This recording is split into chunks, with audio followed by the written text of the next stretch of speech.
What's up, everybody? Welcome to our final episode of Your Cousins Are Critics. Yes. I'm going to prison. Episode 19. Yeah. I mean, those of y'all who have been watching the channel, the podcast, you might notice that we haven't uploaded one in 3 months. I'm not entirely sure, why exactly. I mean, I know we have had, many attempts of watching that's true. a bunch of movies, and we just didn't do it. Either one of us or both of us didn't have anything to say on some of the previous ones, some of them, but I think also there were, moments where we just didn't have any time. Yeah. It's been a hectic schedule, folks. I'll tell you that right now. But... yes, as I just said, this is our final episode. And the reason for that is, Kay, do you want to tell them? I am going to prison. Now I'm moving away. Moving out of state. He's moving to Pittsburgh. So, yeah. But is it Pittsburgh, Pennsylvania, or Pittsburgh, Kansas? The world will never know. Okay. Is there a Pittsburgh, Kansas? Yeah, my mom lived there back in the day. Really? Mm-hmm. My uncultured ass. Don't know. Yeah, you don't know anything about Kansas. Except for the band. But yeah, all we are is dust in the wind. But, wink. Anyways, so yeah. I'm sorry to say, but this is our final episode of Your Cousins Are Critics. And what a weird way to end it. I honestly think this is we did some strange movies in the past, but this one, I think, takes the cake, at least for me. Now, if we did Mandy, I think that beats this out. I forgot about Mandy. But, that was one of the movies we watched, that we were wanting to, but yeah, so today we are reviewing the 1997 anime film. First anime and first animated film we've done on the channel, and first foreign film as well. That is Perfect Blue. Kate actually got me this for Christmas, and I'm a good gift giver. And I've been putting it off for a long time, and I was like, you know what? Let's watch that. And this was actually our first... I think this is the first time that we've watched... that it was our first watch. For both of us. For both of us, yes. Because most of them has been your first watch, and there was a few for me. Yeah. And then we did Carrie, which was one that we have seen before, both of us, but yeah. But I believe this is the first time that we watched one... that was our first, both of our first watches. Now, movies I know we did Mandy, and that was our first watch, but that didn't end up the cut. And New Jack City, I remember, was one of them too. Oh yeah, and I forgot what else, but yeah, but this is the first, and unfortunately the last to make the cut of both of our first watches. Is Perfect Blue, and like I said, this is a weird way to end the series. A perfect way in the series. Yeah. So, I didn't know what to expect going into this film. I thought maybe it was going to be weird, but not as weird as I thought. Not as weird as it became. But yeah, Cade might do most of the talking in this one, just because I'll have some stuff to say, but yeah. But anyways, so you want to jump into the premise the best you can? Yeah, could I see that actually? Sure. Because the names... there was Mima and Rumi. Rumi, yeah, that's probably our two most important figures. So I knew... especially in high school, I was always on YouTube, looking up weird movies or Speaking of weird movies, I like my Eraserhead shirt. Yeah. Didn't I get you that too? Yes, you did. With that, on Christmas. Yes. Good. I'm a gift giver. Okay. But Anyway, I hate how Henry's face looks whenever I bend down. Keeps you having a good posture. Yeah, but then I have to sit up the whole time. I don't like doing I like this movie. Anyway. But yeah, I've known about this movie for a while, and I found it through probably like Nick's Fears or something. Oh, yeah. Another that good, like good something YouTube thing. would like. Yeah, they're pretty. I've gotten a lot of movies from them. Very good channel. Check them out. Their link is not in the bio, but use your brain. Know what to spell. Or is it? Or is it? But yeah, so I've known about this movie for a while. I never watched it because Blu-rays cost like $20, and I didn't really know where else to get it. There was no DVD of it? No, it's one of those things where Really? it's like, yeah. I mean, you could probably find a DVD, but Bootleg. yeah, you can do that. But so I finally found. I was looking for a Christmas present for old Jimmy, and I was like, let's do this. You don't really have any anime, do you? I don't have any anime, unfortunately. I need to get some Studio Ghibli that I have seen and haven't seen because unfortunately I don't have Max right now, so that's why haven't been watching any Ghibli movies in a while. But I do like most of the Ghibli movies I've seen. I didn't really care too much for, and this might get me some hate because I know it's one of the beloved ones. What was it called? Castle in the Sky. Didn't really like that one all that much, and only Yesterday was okay, but the rest of them I really enjoyed. Totoro's my favorite. Whisper of the Heart is my second, and I think Spirited Away probably third. But yeah. But anyways, this was my first anime movie outside of Ghibli that I've seen, and I just want to say, some of you haters out there, but we watched it dubbed. So yeah, I thought that it was subbed, but apparently it was dubbed. So look at us, we're two American. We're two Southern American boys. I think they might have had both on there. It looked like it, yeah. But when we pressed play, it was dubbed. So yeah. Anyways, we had it dubbed, and we also had the subtitles on. Yeah, that's how I watch. At least read. Movies that I watch for the first time, I always have them. I have the subtitles on. Yeah, but anyways. So what's this movie about? Okay, let's get into it. So Mima is a what they call it, a pop singer, but they have like it's like she's an idol. Pop idol. What they said. Every time they said that, I always thought they said Popeye first. Yeah. Which is like a thing in Japan. I guess it still is, but it's like basically like a teen idol kind of thing. And she was in a girl group. What was they called? Cham. Yeah. Which is I wonder what that means or translates to. I didn't catch it, but she's leaving the band to pursue an acting career, basically because the agency thinks it's a good idea for her to do that. She absolutely just wants to be a singer, but she is kind of just goes along with what the people above her say. And she starts the transition into this new life of hers, but it seems that she can't do it because she starts losing her mind and starts to do things that she's really uncomfortable with, but does it because everyone else above her wants her to. For instance, in the films, she does a rape scene where she's the victim. After that, she does basically a photo shoot for Playboy, like basically the equivalent of American Playboy. And this pisses off all of her fans, for one, because they all fancy her as the pop idol and this sort of innocent, Britney Spears before she was did Slave for You and shit like that, that song, which is a great song, but it's really good.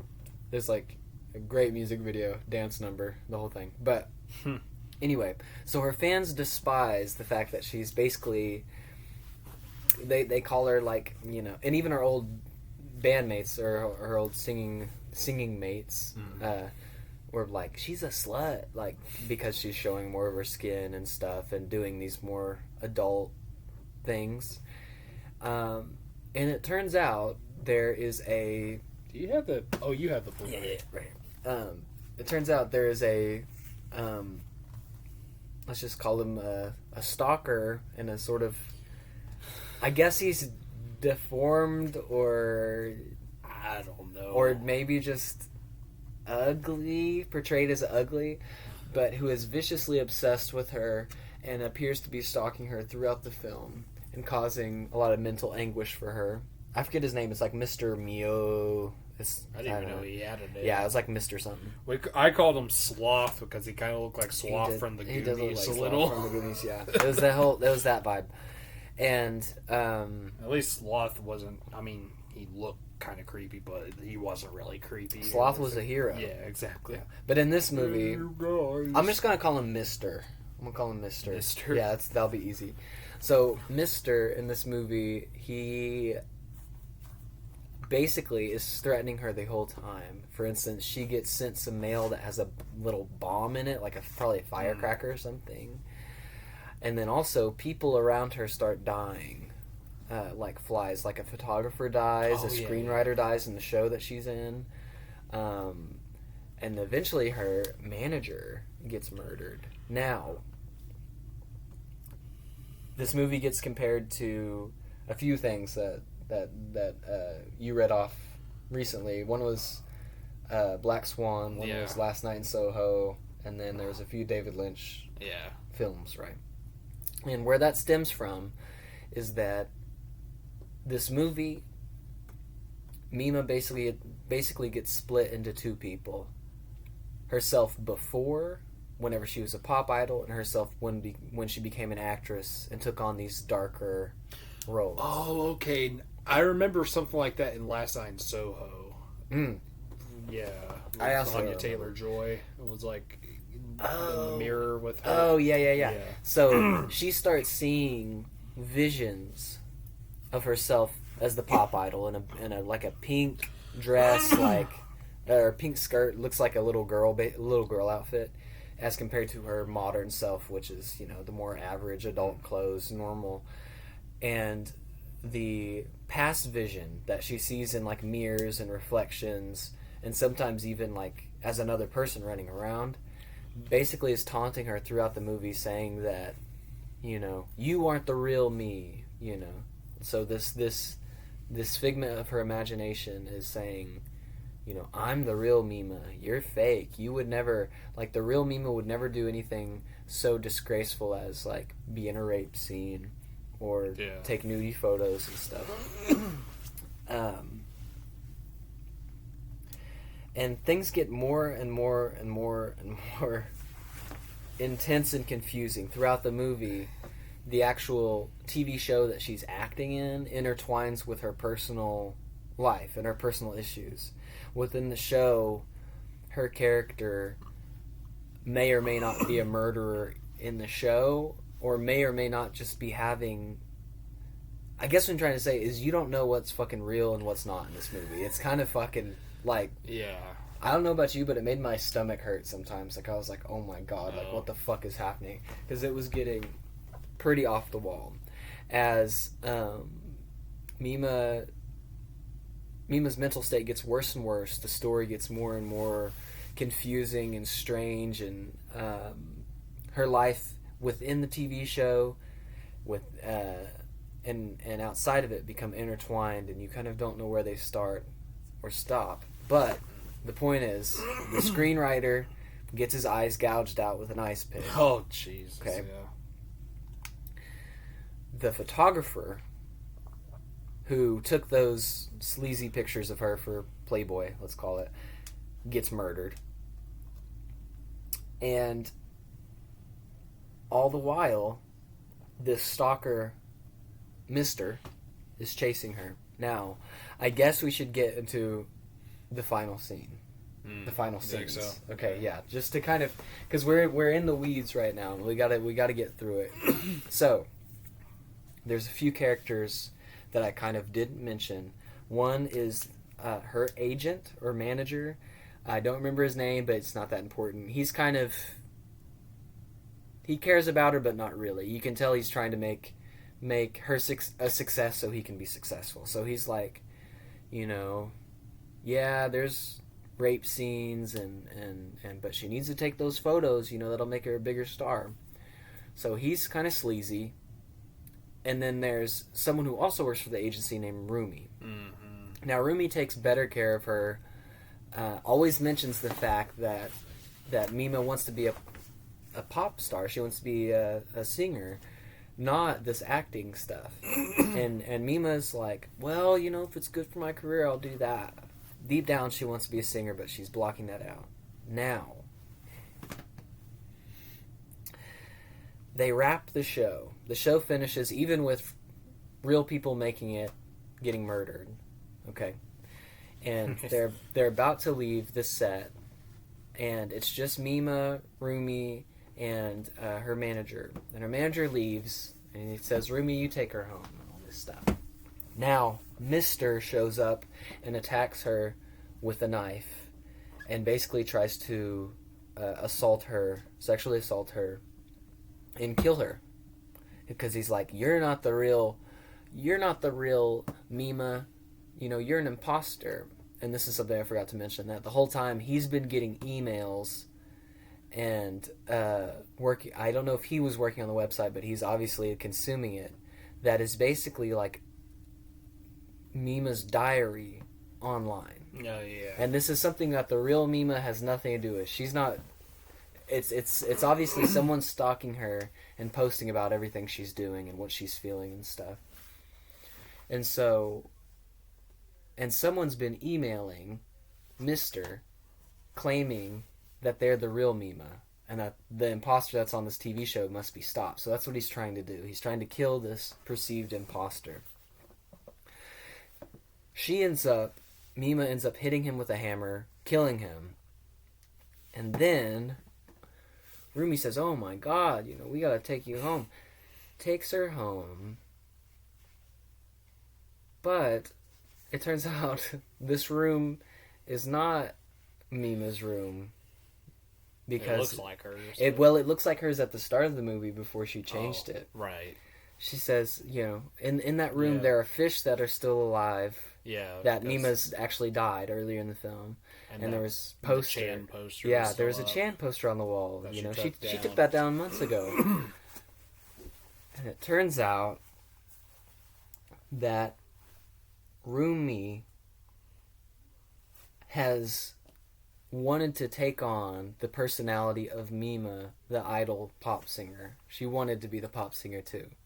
And so she's dressed up as Mima, as the pop star with an ice pick, and tries to murder the real Mima.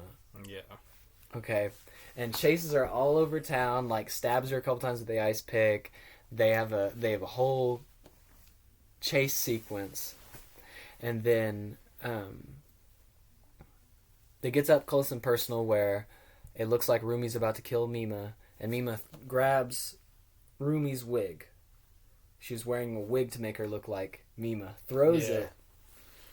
And then Rumi freaks out, has to grab the wig to keep the personality in check, and ends up stabbing herself on glass she had broken previously. Starts bleeding out, fucking going crazy. Ugh. Black Swan. Yeah. I remember that, Black Swan. And then ends up falling into the road where one semi-truck is driving super fast and is about to hit her. And then Mima saves Rumi, knocks them both out of the way. And then the final scene is in a like an asylum, I guess, for lack of a better word, where we learned that Rumi has multiple personality disorder. DID, I think, is the professional term for it, or whatever. And the real Mima visits her, I think gave her flowers or something. Well, didn't visit with her, but gave her flowers to the doctors for Rumi. Then then leaves. 2 nurses say, "Is that Mima, the famous actress? No, that can't be. That must be a lookalike." And then she gets into her car, and she fixes the rearview mirror and says, "It's the real me." I believe that's her quote that she said. No, it's the real me. And then some sick Japanese city pop music comes on to play the credits after this fucking nightmare. Yeah. Movie. So we're obviously going to get more into the details as we move forward, but that is the roughest estimate of the plot. You probably remember most of it more than me, but yeah. That was hard. That was hardcore to keep straight.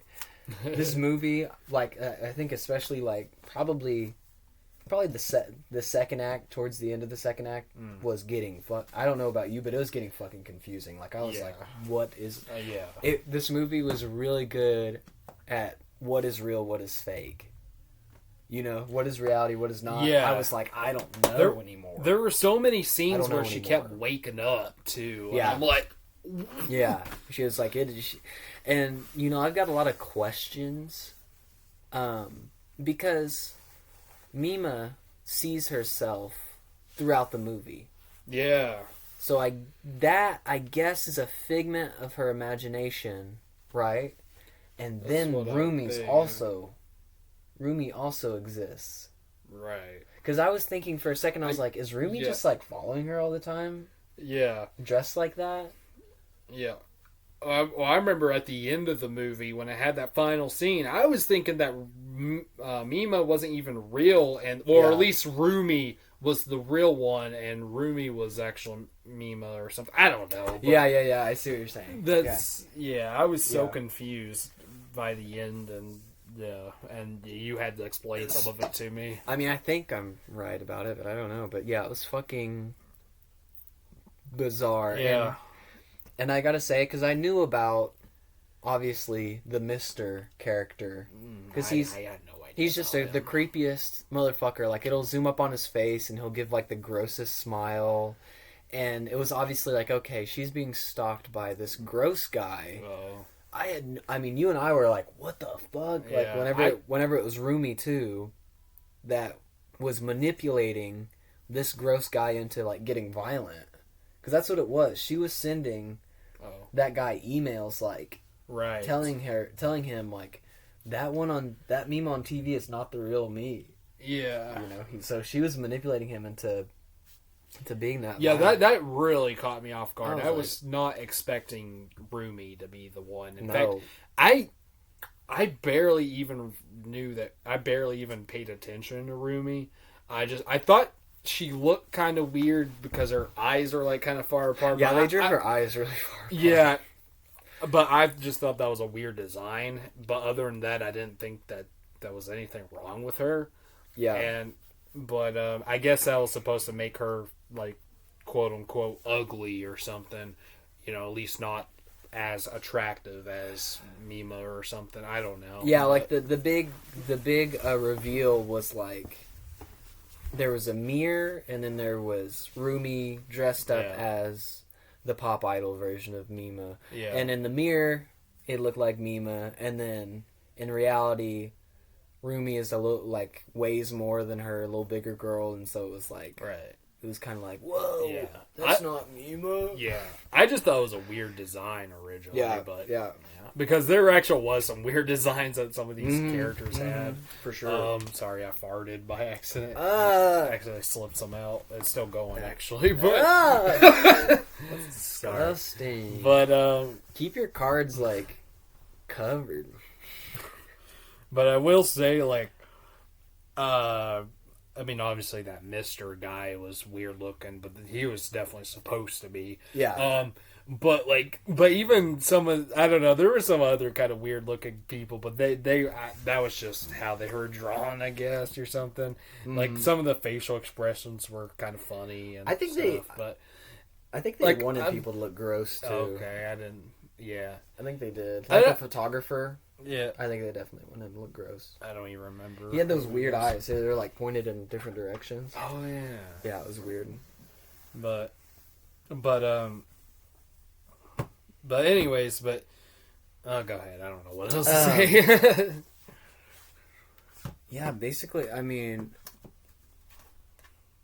I just didn't know this movie was gonna fuck with my head that much. Yeah, I didn't. Because it would be so like, either. it would have a scene happening, and then it would zoom out a little bit, and then it would turn out that was like just a screen, like they're watching the TV show that they're making. You know? You remember that stuff?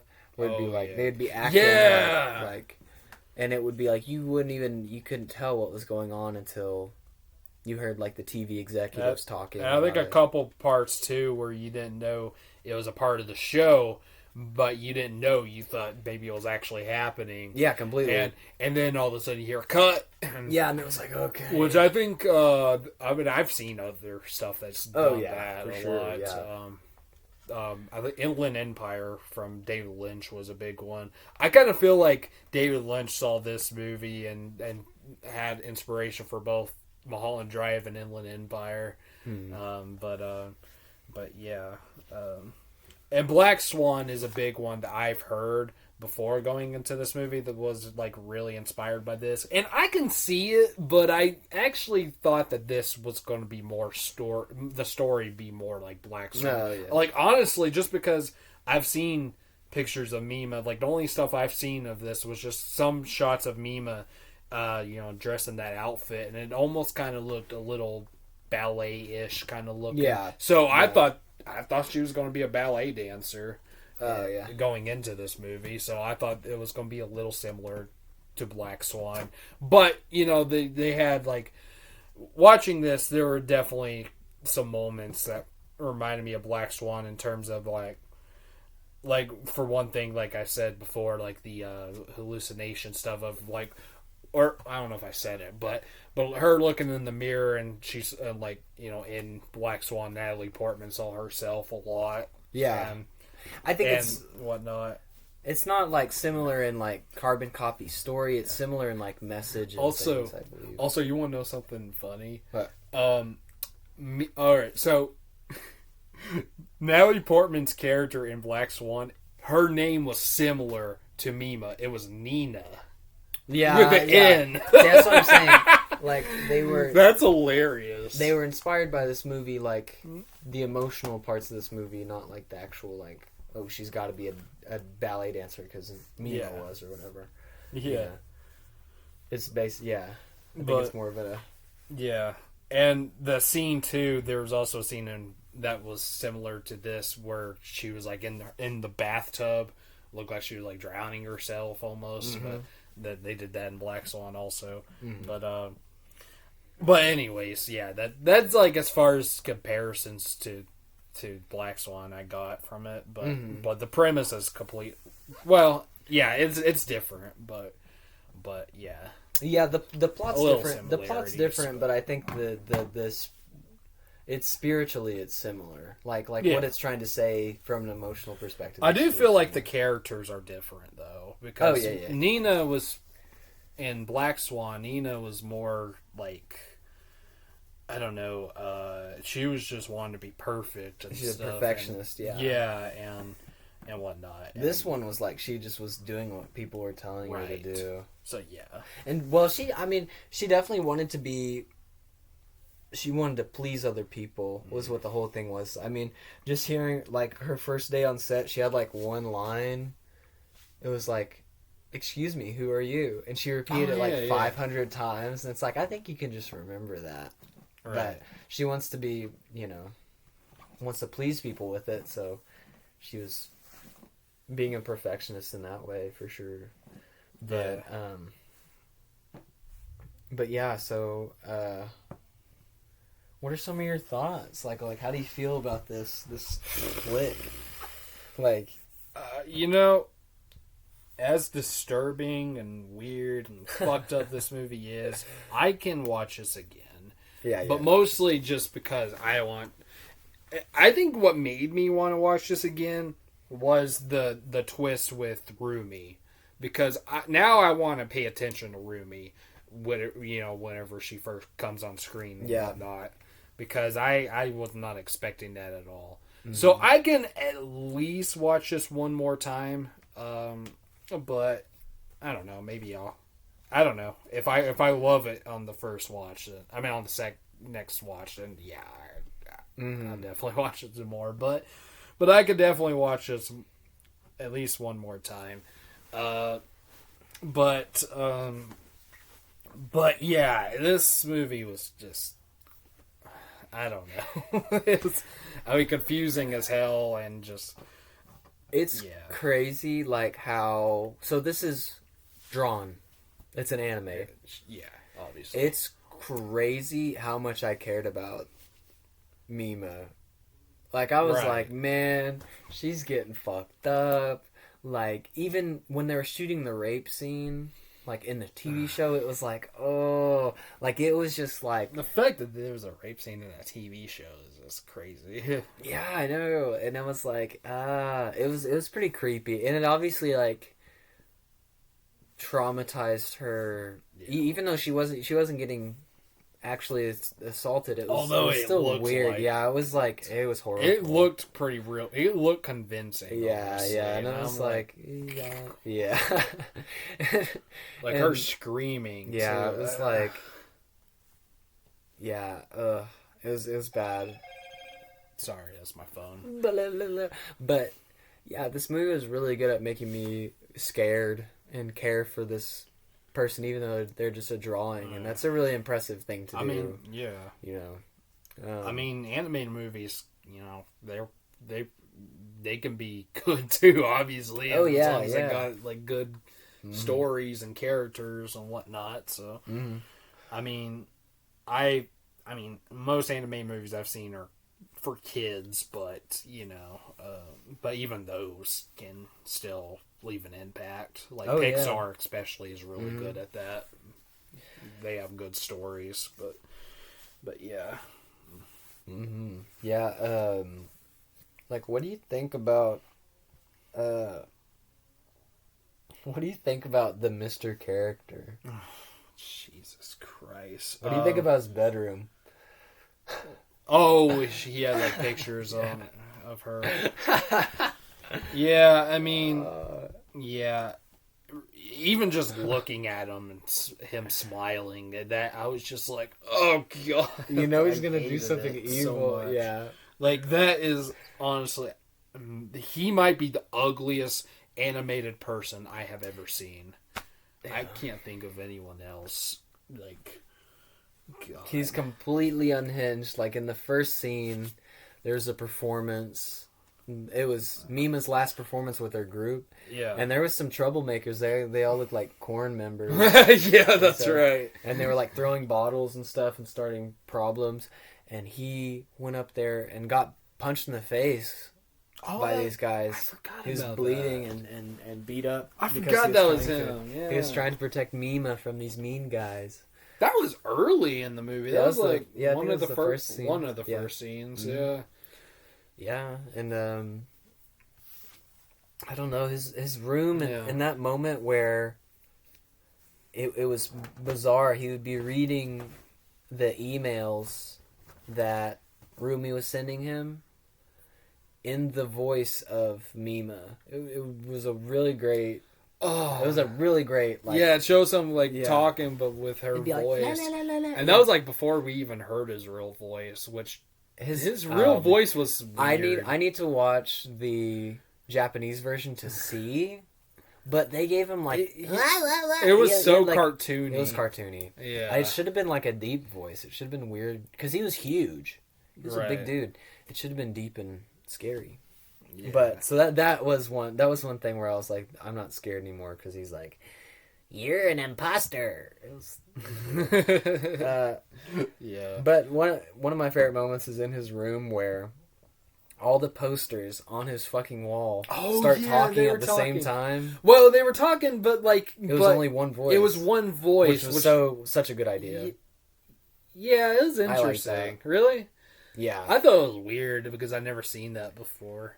I thought that was a great way to do it. Like, it was like, because anytime, like, I feel like it would have been obvious to have like 10 voices, you know, la la la. But this was just one. Like, you're gonna save us, Mr. Whatever. Like, yeah, I thought that was really good, and it was really creepy too. Like, it was just like, damn, dude, that's a horrible existence you got for yourself there. Yeah, yeah.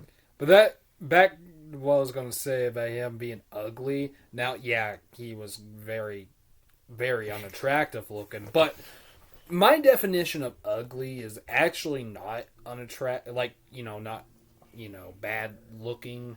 Like, I don't even like to call, like, unattractive women. I don't like to call them ugly. Like, well, yeah, it's wrong. Yeah, but, like, my definition of ugly is just what a terrible person you are. And, like, and, like, for example, Amber Heard, I'll just say her, I mean, she looks good, but she is ugly because of the kind of person she is. So, yeah, but... So's Johnny Depp, dude. He's got that big head. You ever think about that?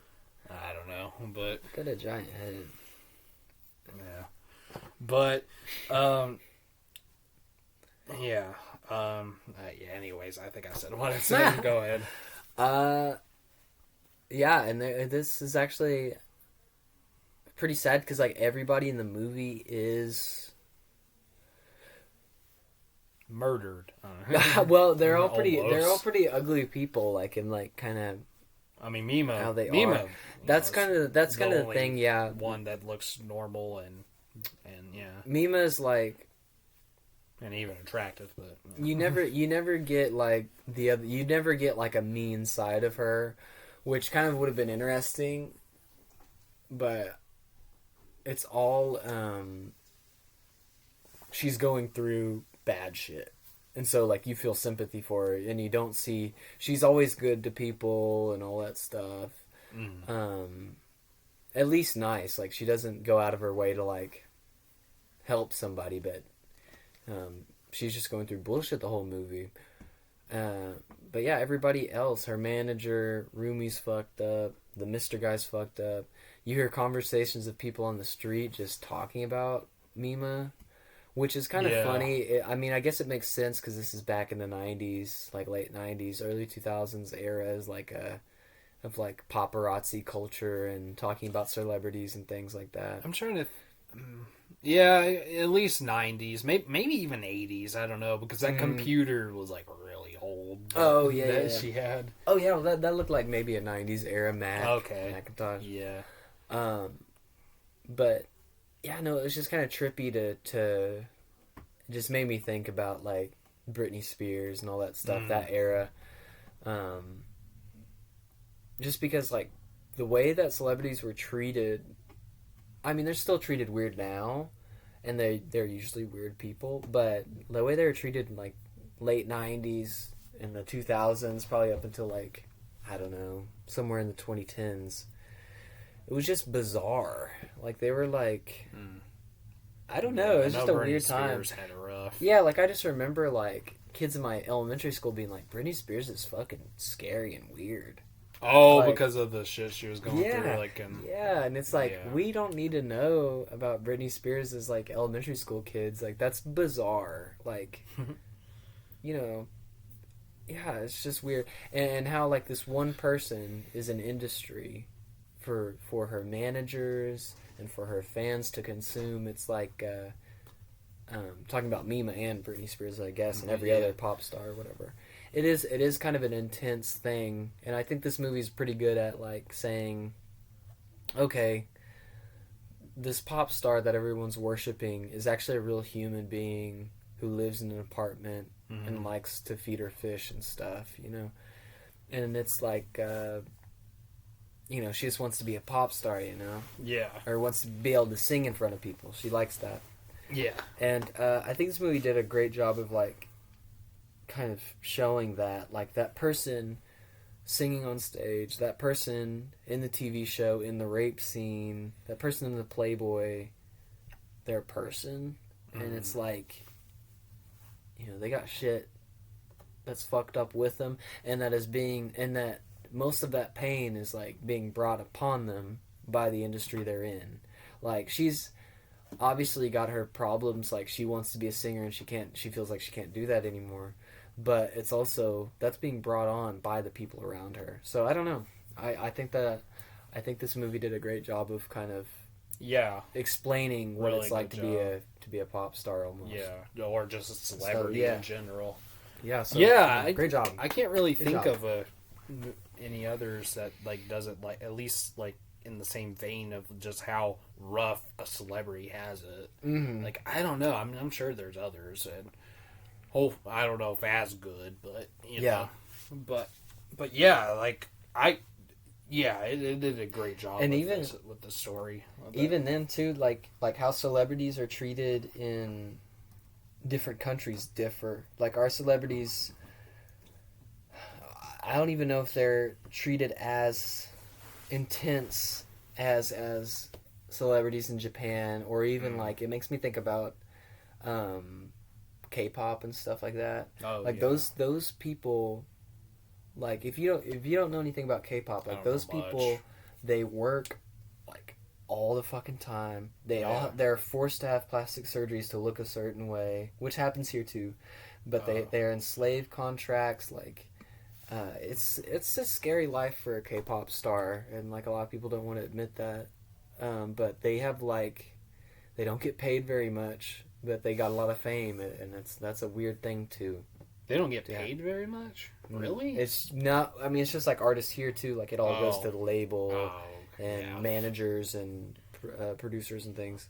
Yeah, that's fucked up. You know, they've got it rough there, man. And it just I was thinking about K-pop while we were watching this, and I was like, man, it just. I was about to say, isn't she K-pop? No, actually J-pop. J-pop. Yeah. J-pop, baby. Yep. Yeah, no, this is obviously my first Satoshi Kon film. Yeah. But I'm curious to learn more about him. He did Paprika, and I'm curious about that one. Yeah. I've heard a little bit about it, but I don't even know what's about. But... I just remember I watched like a video about Satoshi, and and this movie specifically a while ago, like I'm talking years ago, and I just remember it left me. Like I don't know too much about him, so if he's a bad guy or whatever, I don't know. But watching that video and hearing kind of the points of views about this movie, I just felt like he was somebody who was really trying to say something, and the message was pretty strong in this movie. I mean, I would call it like a Japanese horror anime kind of. I would say like a thriller or something. I mean, I would definitely say this is like a horror movie. Yeah, for sure. Yeah, and I'm a big horror movie guy. So if you can, I like a good horror movie. I like a horror movie with a good story. Yeah. So this is definitely. That's what I was gonna say. So if you can have a pretty strong message, and you can make a really good, entertaining, and by entertaining I mean like grabbing horror movie, like you did a really good job. Yeah. So. That's why I really liked Hellraiser, because that had a really interesting, really unique story. Yeah, it is. And I think that's one of the better horror films. Yeah, I really like Hellraiser. Yeah. It's definitely. Check out our episode of Hellraiser if you haven't seen it. But Clive Barker, hope you're doing well. I know he's been in bad health. Yeah. Makes me sad. And like other filmmakers like Ari Aster wrote a lot. All three of his films have very interesting stories. Yeah. And his last one, Beau's Afraid, is probably one of the more unique movies I've ever seen, and I'm mixed on that movie, to be honest. I appreciate it, but at the same time, I don't know. I get it. A little too much for me. I would definitely watch it again, but at the same time, I like the spectacle of it, because like that's something you don't like. I mean, I'll translate it. It's the opposite of Last Night in Soho to me. Like it is a complete spectacle. And I can support it on that. Like, he wanted to do something creative, and he went out and did it. Oh, yeah. It was... So. I mean, the other two are creative, but this was even more just, like... The other two are crazy. A little bit... I think they're a little bit more pleasing to an audience. They're definitely more... Well... actually, now thinking about Hereditary, I was about to say more realistic, but Hereditary was kind of...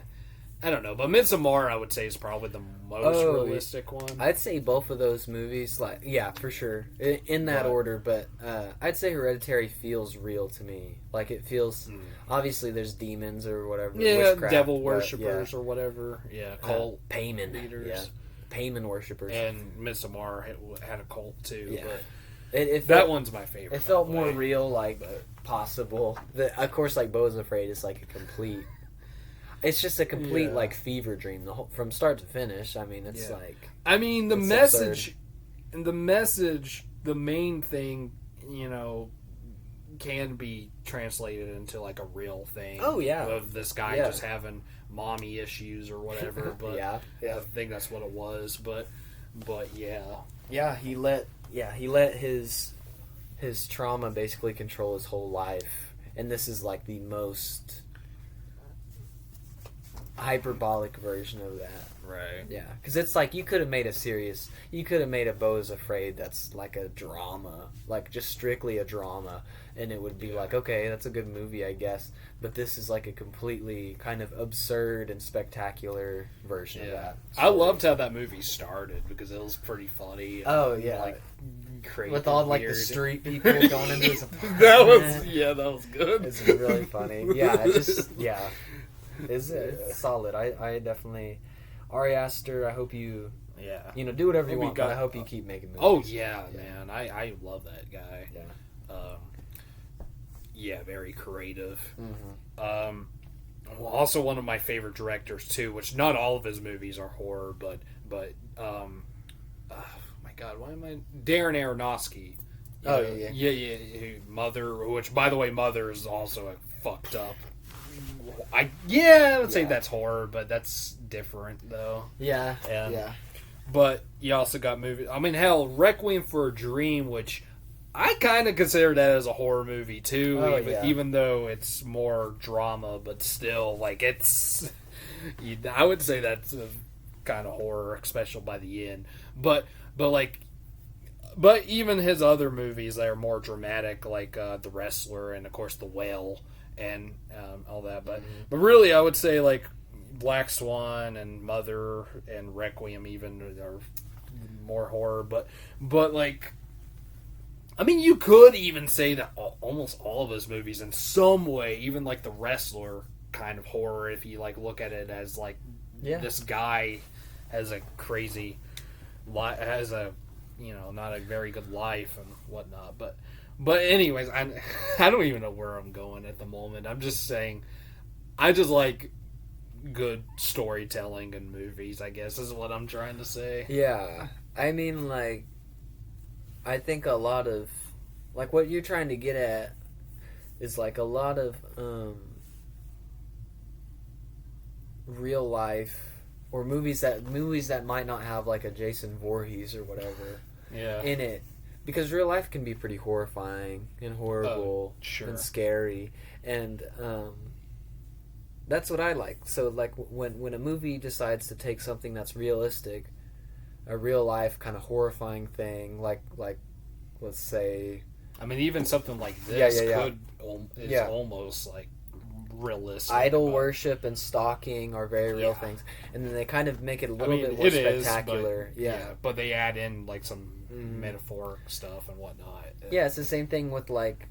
I mean, definitely for like entertainment value, but like But I mean, even for like we'll go back to Ari Aster's stuff, like Hereditary and Beau is like family trauma, blah blah blah, which is scary, but then make it even more weirder and scarier. Yeah. Like I like that. That's my favorite type of thing. And then you get to something like Mother, which actually isn't realistic at all. That one's just metaphoric. Yeah, complete metaphor. And it's just metaphors for a lot of Bible stuff and whatnot. Which I'm not even religious, but I still love that movie just because it's just the way it's pretty insane. Yeah. I watched it again for a second time, and I loved it even more. I was like, God. Yeah, I only watched it once back in the day, but yeah, I remember it being pretty. I was like, oh, pretty impactful. Man. Poor mother, you know? Yeah. Or Jennifer Lawrence. I'm your mother. Anyways, off topic again, but you should be used to it if you've seen our podcast. Me, Anyways, I guess we should... Let's see, what else should we say about this movie, though? I mean, I guess we covered pretty much all the story stuff. If you want to get into the, I don't know, the technical stuff, the animation or whatnot. And I mean, the animation was interesting. I mean, overall it was great, but it did, have some weird, facial expressions. But like you said, there was a lot of weird, ugly looking people. So it works. You could tell, and it happens a lot in anime, but you could tell where they ran out of time or ran out of resources. Because some shots, the people in it would look kind of rough, but the whole movie had this weird sort of I don't know. It had this weird sort of energy in it, like I was watching. This movie feels very late '90s to me, and the technical abilities and just the way the screen looks, watching it, like the resolution and things. Yeah. I don't know how they did what they did, but it definitely feels like a '90s work of art. And honestly, it looked a little older to me. It almost looked 80s to me, the way I thought, but the way it looked to me. But I don't know. I'm used to Ghibli, which is much more colorful looking and whatnot. A little more cartoony looking too. But for sure. But most of those movies, except for Princess Mononoke and Grave of the Fireflies, which I haven't seen those, but I have heard that those are more adult. But the others could be towards kids, though. A lot of them, they're more, I would say, kid friendly, especially Totoro and whatnot. But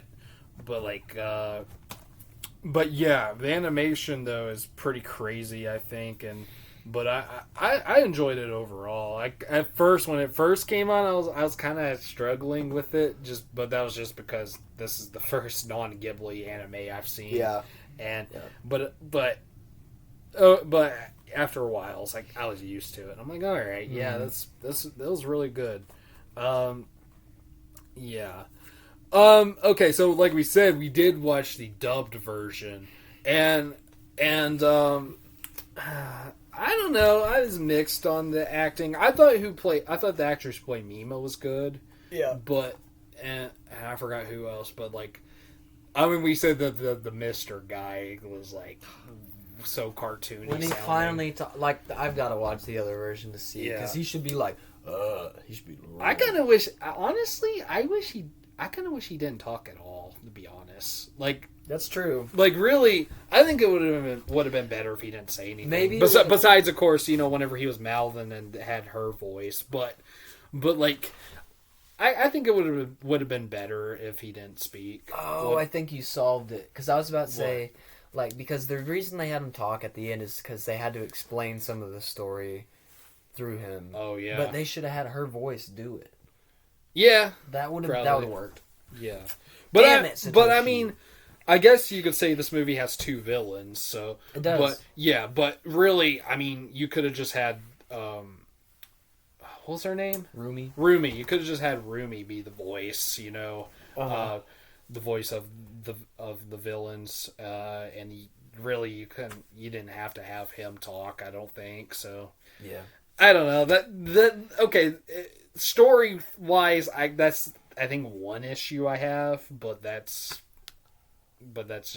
think that's it though. Yeah, when it comes to the story, you didn't have to have him talk, at least not. I mean, with the Mima voice, sure, but that's about it. Yeah, because it was almost to me, it just made me think of SpongeBob.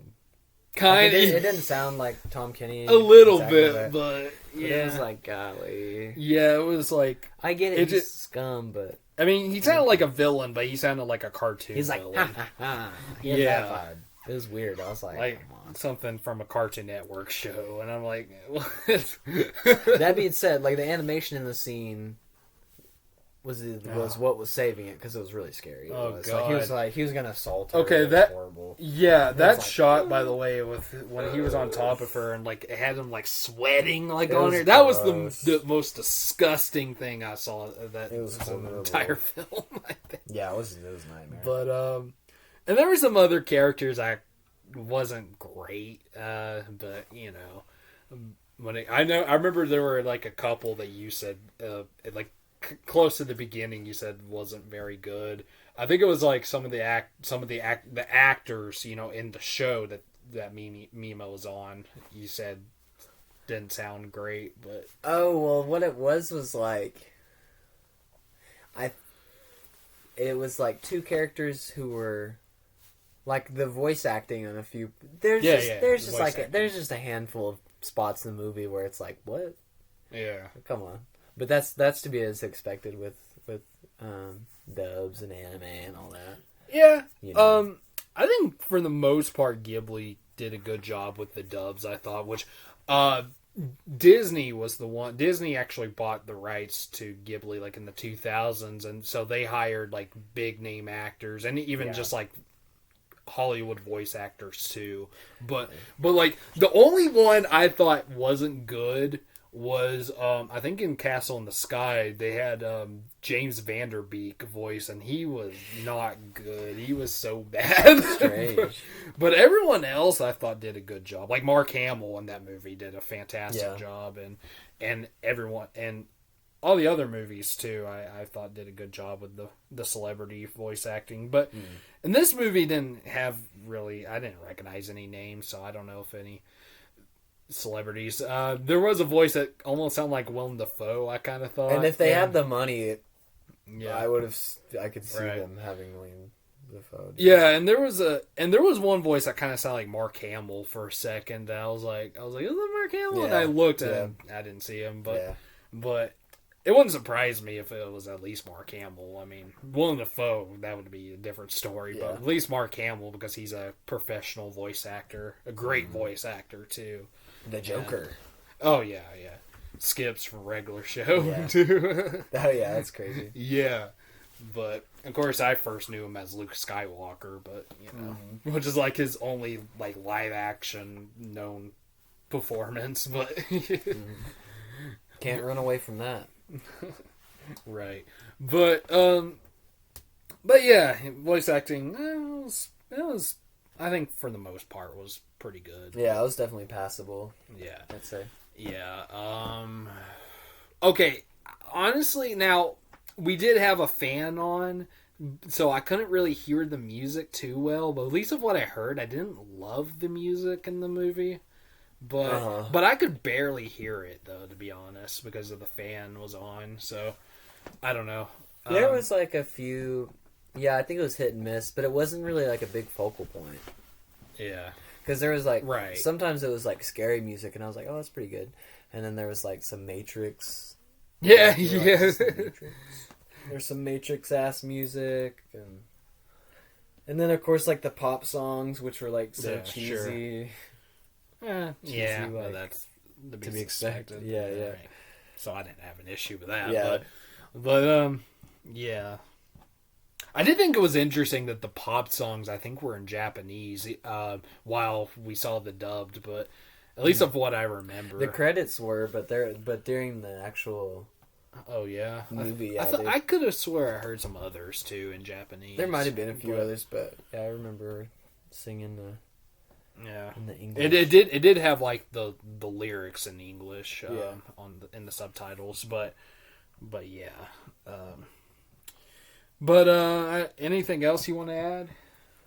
I don't know if I might pause this because I need to go to the bathroom. Okay. But so while I'm gone, you can think of something if you want. I don't got anything. Without you, I don't got anything. Anyways, all right. So we'll be back, and we might wrap it up when we come back. But anyways, all right. Okay. So, do you have anything else to say? Real quick before we give our closing thoughts. You want to go through an emotional roller coaster? Well, that sounds like a closing thought. Watch this movie. But nothing like in the movie you want to talk about? Okay. Watch it yourself. Figure it out. Yeah. All right. So yeah. All right. I guess we'll do the closing thoughts. So. Don't be like. I wasn't expecting you to say that. Mister. Well, yeah. Be normal. That's my closing thought. Really? Yep. Great movie. Closing thought done. Okay. So yeah, I thought it was a good movie.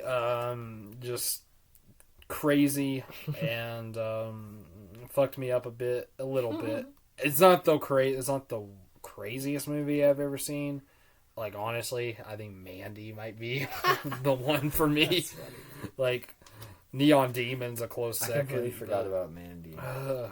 Great movie though. I love that movie. But yeah, no, I thought for what it was really good, and I would watch it. Like I said, I would watch it at least one more time. But yeah, it's crazy. I guess I'll give my rating first. I give it a 7 out of 10. It's not quite an 8 for me, at least at the moment, but it's a 7. So yeah, I give it an 8. An 8. Yep. Yeah. Solid movie. Definitely seemed more up your alley, but yeah. If I think what would make it like a 9 or a 10 would be if Mister didn't talk.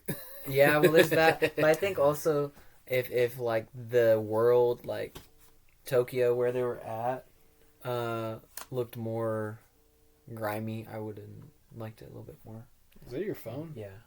Getting a phone call. Oh. I'll have to call him back in a second. But yeah, so I give it an 8. Strong movie. Watch it. Yeah. Watch it. Yeah. Honestly, I do prefer Black Swan, but that's me. Yeah. But yeah, good movie. 7, 8. All right. 7, 8, 9. But anyway, so yeah, that's it. That's a review for Perfect Blue, and like I said, our last review, our last episode. Cade, I just want to say it's been a pleasure having you on my channel. Been a pleasure doing this podcast with you. True. And me too. I have had a lot of fun. Me too. I wish we did a little more, but yeah. You know how life gets in the way. Right. And I really enjoyed watching and talking movies with you. And yeah, and this is not the end of us watching and talking movies, probably. You know? Oh, yeah? It might just not be for the people to see. Oh, okay. Yeah. Okay. Yeah. Yeah. But I mean, I'm sure we'll watch more movies. I mean, we're related, so of course we're going to see each other again. Yeah. But True. But, yeah. But I will miss you, though. I'll miss you, too. Yeah. But yeah. Anyways, I mean, yeah, so you guys that made it this far, thank you guys for watching, and thank you for watching our podcast, if you have. I know some of the older ones, the sound wasn't the best, but you know, we did our best. We persevered. Yeah.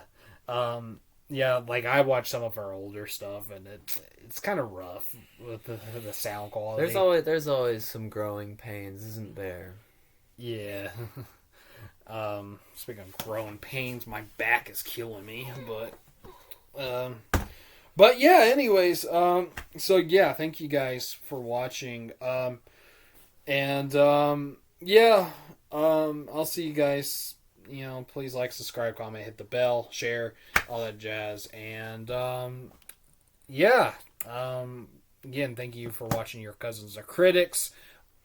Whether or not I'll have another podcast, maybe, I don't know. I actually kind of want to get back into doing movie reviews, so maybe, hopefully, that. But anyways, either way, I'll see you guys later, and say goodbye to Cade.